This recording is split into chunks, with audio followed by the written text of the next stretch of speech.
Pagkatapos ng kanyang deportasyon mula Timor-Leste, dinala si dating Negros Oriental Representative Arnulfo Arnie Teves Jr.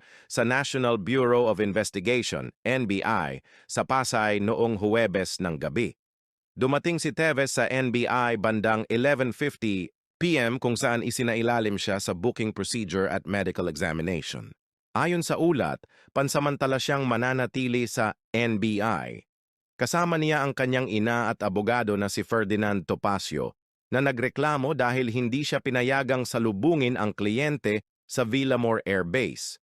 Si Teves ay nahaharap sa mga kasong pagpatay kaugnay sa pamamaslang kay Governor Roel Degamo at 10 iba pa noong Marso 4, 2023. Mayroon din siyang kinahaharap na kaso kaugnay sa 3 pagpatay noong 2019 at pinatalsik mula sa Kongreso noong Agosto 2023. Salamat sa panonood.